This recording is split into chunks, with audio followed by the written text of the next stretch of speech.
Magandang araw kaibigan! Tuloy po kayo sa Felicidad's Channel. Sa mga kwento ng buhay at pag-ibig na hinalukay sa natatagong baul ni Felicidad. Pero bago po tayo magpatuloy, huwag niyo pong kalilimutan na i-like ang video, i-subscribe ang channel, at i-click ang notification bell para lagi kayong updated sa mga parating pa na upload.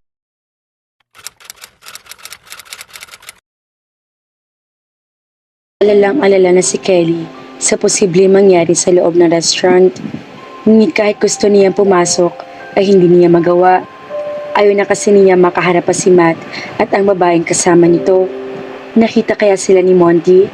Gusto niyang isipin na wala siyang dapat ipag-alala dahil base sa pagkakakilala niya kay Monty ay hindi ito ang tipo na gagawa ng gulo. He seemed to be always calm and collected. Isa pa ay businessman ito. He had a name and reputation to protect. Ngunit, kung ang pagbabasehan naman niya ay ang ekspresyon nito bago ito bumalik sa restaurant, ay hindi niya maiwasang kabahan. She had never seen that kind of look before. Kakaiba ang intensidad ng galit na nasa mga mata nito. At iyon mismo ang dahilan kung bakit siya nag-aalala. Bakit ang tagal niya? Sabi ko naman kasi sa kanya, huwag na siyang bumalik doon. Nahulaan na ba niya ang dahilan kung bakit ako lumabas? Paano niya nalaman iyon? Natigilan siya na makita niya si Monty na lumabas ng restaurant. Nagkatitigan sila. Just like a movie, nag-rewind sa isip niya ang mga alaala sa 2 taon din na naging relasyon nila. She remembered how they had first met. Bumibili siya ng typewriting sa isang office supply store. Habang nakapili sa cashier counter, ay tinanong siya ng lalaki sa likuran niya kung may pamalit siya sa 1,000 peso bill. Baka daw kasi katulad na nauna na nagbayad sa kanila, ay mapagilitan din ito na masungit na cashier kapag nagbayad ito ng buo, gayon napakaaga pa. That man was Matt. At the very first glance, she knew that he was a young professional.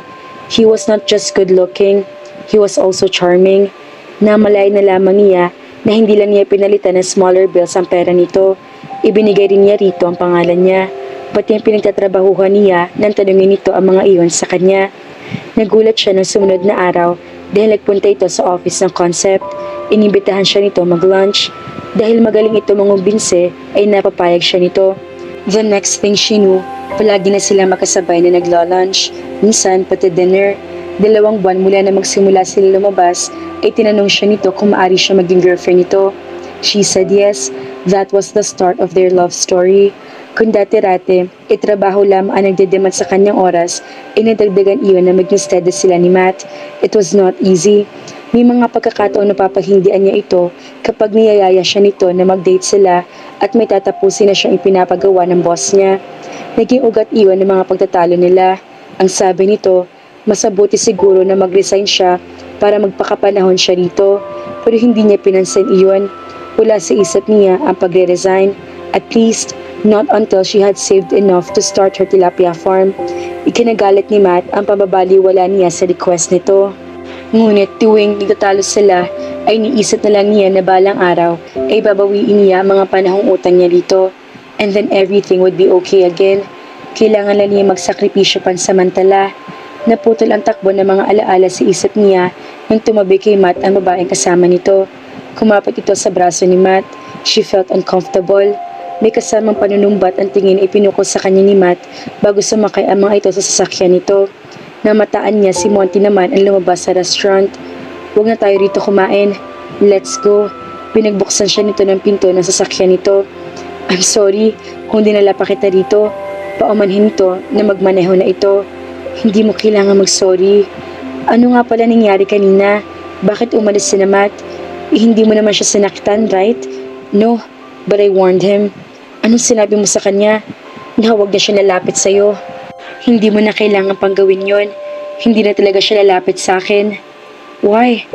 Nakita mo na ang dahilan, diba? Wala na kami dahil nakakita na siya na ipapalit sa akin. Isang babae na maraming time para sa kanya. May bahid ng sarkasmo sa wika niya. But the sarcasm was intended for herself. Nakakunot ang noo na sinulyapan siya nito. Break na kayo? Nakipag-break ba siya sa iyo? Tumango siya. Kusang bumalik sa kanya ang mga nangyari kanina.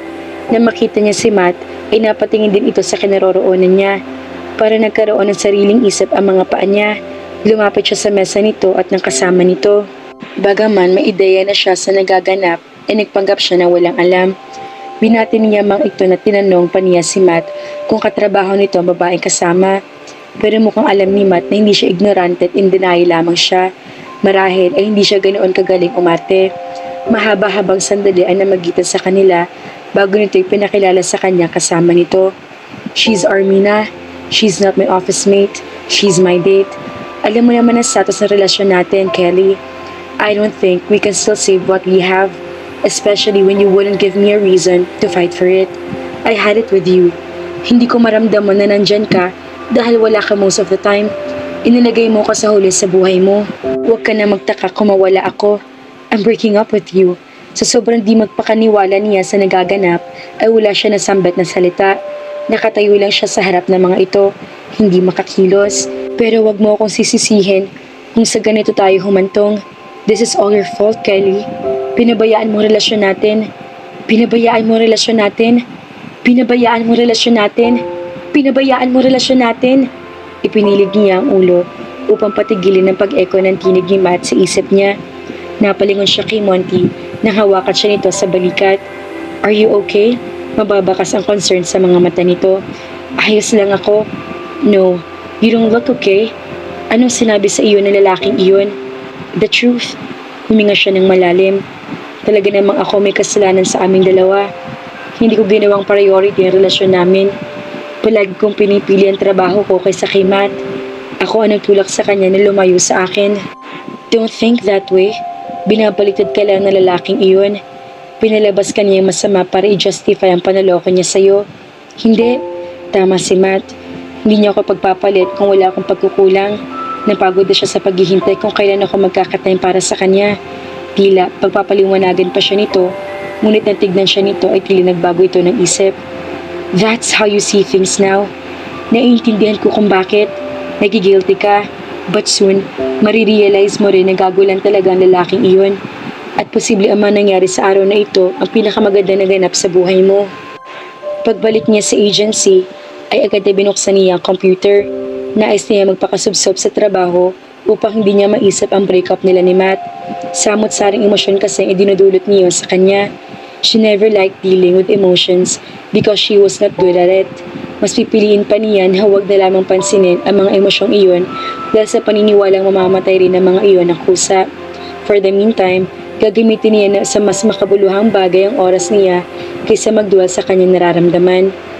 Masama ang pakiramdam ni Kelly na bumangon siya ng umagang iyon para may mabigat na bagay na nakapatong sa ulo niya habang ang natitirang bahagi ng katawan niya ay nanlalata. Nagtimpla siya ng init na gatas sa pagsaasang aayos ang kanyang pakiramdam sa pagkainom niya iyon. Pero naubos niya iyon at lahat ay wala pa rin nagbabago. She really felt weak. Ano ba ito? Akala ko hindi ako tinatabla ng sakit. Sadyang malakas ang kanyang katawan. Hindi na nga niya maalala kung kailan siya huli nagkasakit dahil sa sobrang tagal na. Tinawagan niya ng mobile number ni Mrs. Bermudez. Kahit gustuhin niya pumasok, ay batid niya na hindi kakayanin katawan niya. Hello, ma'am? Kelly, napatawag ka. Ma'am, pasensya na po pero hindi ako makakapasok ngayon. Masama mo po pakiramdam ko. Ganoon ba? Sige, magpahinga ka na lang. Walang masyadong gagawin sa opisina since kadedeploy lang natin ng mga tao at matagal pa ang araw ng sweldo. Huwag ka na rin pumasok sa susunod na araw para makapagpahinga ka ng maayos. Salamat, ma'am. Pagkatapos magpaalam dito, ay ipinato niya sa ibabaw ng mesita ang cellphone. Humiga siya sa sofa dahil hindi na niya kaya bumalik pa sa silid niya. Doon nalaman niya ipinagpatuloy ang pagtulog. Ibinaba ni Monty ang receiver ng telepono na ibang boses ang narinig niya sa kabilang linya at hindi kay Kelly. Ipinagtaka niya kung bakit ang boss nitong sumagot sa telepono. Isang linggo na nakalilipas, buhat na mangyaring insidente sa restaurant. Hindi sila nagkaroon ng contact mula noon. Plano sana niya kumustahin ang kondisyon nito, kaya siya tumawag sa concept, ngunit hindi nga itong sumagot. Tinignan niya ang oras sa relong pambisig. It was past 1 o'clock in the afternoon. Maybe she's out, taking a lunch again. Konklusyon niya ng isip niya. Tumayo siya at lumabas ng kanyang private office. Mag-lunch lang ako sa labas, anunsyo niya sa mga empleyado niya. Haven't you had your lunch already, sir? Weekend assistant niya na si Ethel. Natigilan siya nang maalala na ito ang nagpasok ng pagkain pina-order niya rito kanina. At ito rin ang nagligpit ng mga pinagkainan niya nang matapos siya. What I mean is, I have a lunch date with my cousin. Late notice. Natatawa siya ng lihim habang palabas ng opisina. It was the first time that he acted like a fool in front of his employees. Nagiging absent-minded na yata siya at pati bagay na ginawa niya ay nakakalimutan niya. Boss, wika niya sa security guard na nagbabantay sa entrance sa ground floor.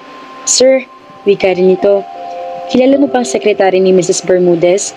The short woman with very dark wavy hair? Si Kelly? Oho, sir. Kaso hindi ko siya nakita pumasok buong araw. Absent siguro. Are you sure? Oho, sir.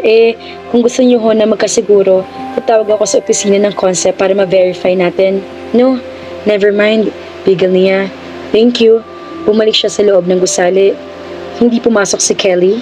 He had been so sure that the word absenteeism was not in her vocabulary. Ngunit inindiya nito ang trabaho nito ng araw na iyon. Nangangahulugan ba iyon na masyado pa rin itong apektado ng pangyayari sa restaurant? Damn it, woman. Why are you wasting your tears on that jerk? Malapit na siya sa elevator nang pumihit siya patungo sa hagdan. Sumakay siya sa kanyang Volvo SUV, pinatakbo iyon. Nanunuyo na naman ang lalamunan ni Kelly. Bumangon siya at nagsali ng tubig sa baso. Ininom niya ang kalahati niyon. Ipapato na sana niya ang baso sa center table nang manginig ang kamay niya. Natapon ang laman niyon sa ibabaw ng center table. Naman, nagpunta siya sa kusina para kumuha ng basahan. Wala siya makita kaya tissue paper na lamang ang ginamit niya. Tinuyo niya ng tissue paper na tapong tubig. Hinang-hina na siya kaya basta na lamang niya itinapon sa sahig ang mga ginamit at tissue paper. Saka na lang siya maglilinis. Kapag mabuti na buti ng pakiramdam niya, humiga siya ulit sa sofa. Hindi pa nagtatagal sa pagkakalapat ang likod niya roon ay may narinig siya kumatok sa pinto. Naman talaga, ano ba? Kahit umiikot pa rin ang pakiramdam niya, ay nagtungo siya sa pinto upang buksan iyon. Monty, wika niya na makita ito. Kumarap-kurap siya dahil may maliit na bahagi niyang ayaw agad maniwala na nasa harap niya ito. Sumilip ito sa loob ng apartment niya. Nagtagis ang mga bagang nito na makita ang mga kalat niya. Nagtaka siya. Ayaw ba nito ng disorganized na paligid? Tuloy ka, asensya ka na nga lang sa bahay ko kung medyo magulo. Hindi nagustuhan ni Monte nakita niya. Nagkalat ang tissue paper sa sahig na apartment ni Kelly. Ang mga mata nito ay namumula. Alam niyang umiiyak ito. Hindi pa rin ito nakakapag-ayos ng sarili. Ang mga damit nito ay tili na nagdaang araw pa nito suot. I had kept my distance because I thought you were coping well. Was that all just a front? Huh? Nito nakalipas sa isang linggo, ay ilang beses niya ito natanaw mula sa office niya na papasok o kalalabas lamang ng office building. Katulad pa rin ito ng dati, walang pagbabago sa behavior nito. Kung hindi pa niya alam ang tungkol sa kataksila ng boyfriend nito, ay hindi pa niya mahuhulaan na may pinagdaraanan nito. Pero palabas lamang pala yung pinakikita nitong tapang at tatag. Deep inside, she was aching. Ayusin mong sarili mo, galit ng wika niya. He couldn't stand seeing her like that. Kung worthy sana ang taong dahilan ay pinagkakaganoon nito, ay baka maunawaan pa niya ito. Magbihis ka. Bakit? Nagtatanong-tanong nito. Just do it. Mariing wika niya. Okay, sandali lang. Tila takang-taka ito bago pumasok sa silid nito. Matyaga hinintay niya ito sa labas. Hindi niya hahayaan na sayangin ito ang panahon nito sa pag-iyak para sa isang wala kwentang lalaki. If she couldn't do it on her own, he would help her see that she was better off without her good-for-nothing ex-boyfriend and that there was a better man out there who was more deserving of her love. Uy mga ka-felicidad, in love si Monty kay Kelly. Ano kaya ang gagawin ni Monty? Kaya naman, abangan!